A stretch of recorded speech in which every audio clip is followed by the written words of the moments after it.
It began in apartment 5A, Praia da Luz, a holiday starting like any other, suitcases spilling over with bright summer clothes, the mundane mess of a family vacation and screen, sandals.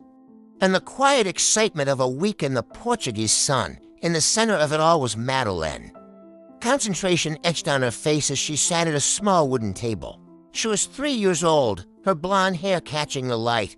A moment of peace that would soon be frozen in time in the kitchenette. Kate smiled. The weight of everyday life back in England feeling miles away, Jerry struggled with the travel.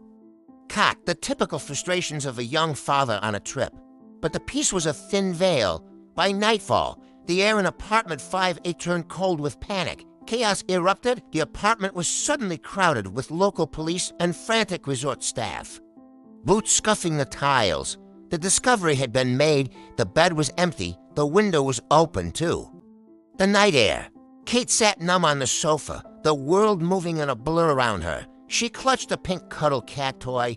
Jerry was on the phone, his voice sharp with desperation, pacing the small confines of the room. While they spiraled, a young, inexperienced policeman took notes. Seemingly overwhelmed by the gravity of the disappearance, the investigation moved to the Portimo police station, a room filled with stale coffee and growing tension. Inspector Paver stood before the whiteboard. The weight of a global mystery resting on his shoulders, he wrote to words that would define the next decade, abduction or accident. The debate began. Paver knew the early hours were critical, but he also saw the errors. The scene had been compromised. Across the ocean in London, the media storm was brewing.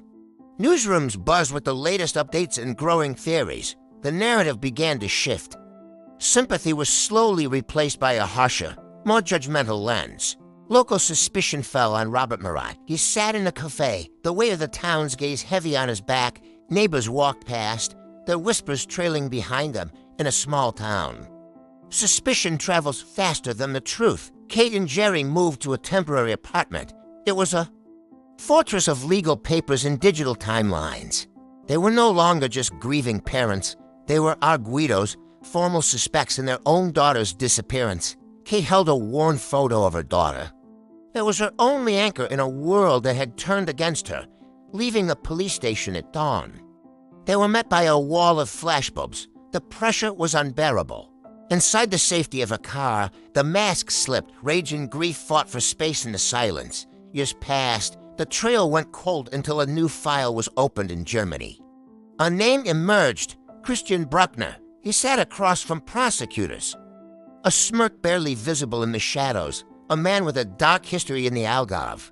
Investigators looked back at an old yellow camper van, parked in the shadows near Praia da Luz all those years ago. The maps were brought out again. The search area shifted.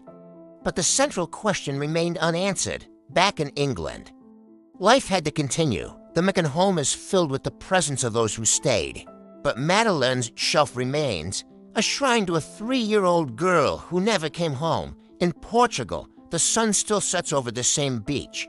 The waves wash away the footprints of the thousands who searched. Apartment 5A stands quiet. A for rent sign hangs in the window, a chilling reminder of a holiday that never ended. The world remembers the face, the name, and the mystery. The search for the truth continues even in the silence. If you have any information, please contact the authorities. No detail is too small.